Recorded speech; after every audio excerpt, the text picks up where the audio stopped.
you'd think that that if there was some kind of event and it put your country into a recession, you'd look at the best ways of bringing money into the country, of investing into the country so that you can get yourself out of it. One of those ways, I would think, and maybe it's just me being a socialist, let me know, but one of those ways I would think it would be to raise taxes a little bit on the people who can actually afford it. For example, Jacob Rees-Mogg, a multi-millionaire who realistically is not going to notice, say, £1,000 on his tax. Now Jacob probably would notice because he'd actually be paying tax instead of getting around it, exploiting the loopholes, which is why he's hardline Brexiteer, because the EU would force him to pay tax in the country that he lives in, which would be us. But that would be the best way of going about it. Certainly, you'd be some kind of effing moron if you'd think, yep, we are going to make lives harder for those who are struggling as it is. Of course, then you have to remember what kind of government we have. Link down below from the London Economic. Universal credit cuts will confirm the Tories have decided will pay for this crisis. DWP is set to be reviewing a change to welfare payments that would cut benefits by over £1,000. Jesus fucking Christ. A cut to universal credits would confirm who the Tories have decided will pay for this crisis, former Chancellor John McDonnell has said. The Department of Work and Pensions has confirmed it is reviewing a major change to welfare payments that would cut millions of people's benefits by over £1,000.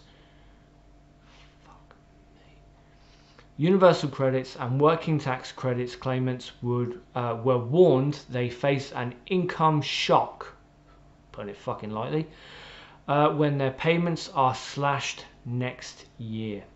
As the coronavirus pandemic grips the UK, the government announced a special increase in April to help people during this crisis.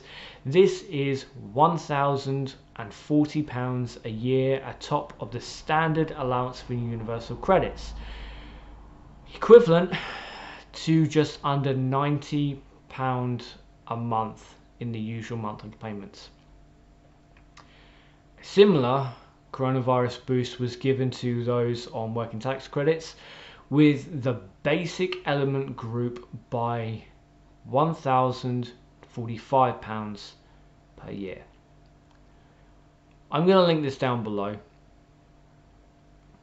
but Jesus Christ.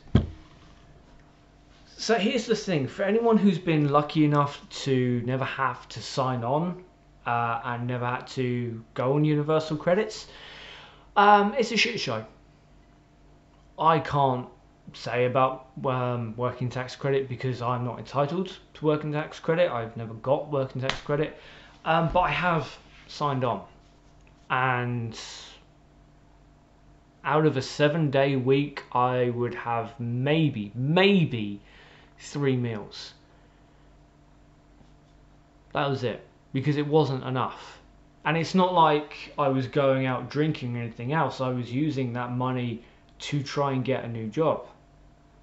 So I would walk from where I used to live in Deal to Dover because I couldn't afford the train. And when I was in Dover and it would happen, I would walk from Dover everywhere I could. If there was a safe way of walking to the next town, I would do that. Not because I wanted not because I wanted to, not because I was trying to be savvy with my money, but because I literally couldn't afford it. These arseholes, again, are taking from the poor and giving it to their wealthy buddies. When all's said and done, there are expenses that need to be paid. Absolutely, they need to be paid. But if you want to look at where the money has gone, we've given millions to companies who have donated to the Conservatives when these companies can't do what we've paid them to do. How about we get that money back? How about we take them to court for fraud because they couldn't do what we paid them to do? Better yet, why don't we just start using our brains and stop giving public contracts to private companies that have no experience in the field? People like Jacob Rees-Mogg are a good example of this. Jacob Rees-Mogg doesn't pay tax in this country. His company doesn't pay tax in this country. It's why he himself is a hardline Brexiteer, because the EU stamping in a new rule says, look, if you're making money in this country, you should be paying into said country. Jacob Rees-Mogg does not want to pay tax, so he doesn't. You pay more tax than Jacob Rees-Mogg. I pay more tax than Jacob Rees-Mogg. People like that, the multi-millionaires of this country, aren't going to notice £1,000 or so being put back into the treasury. But the people who sign on, the people who can't get a job, yeah, this is why homelessness is at an all-time high.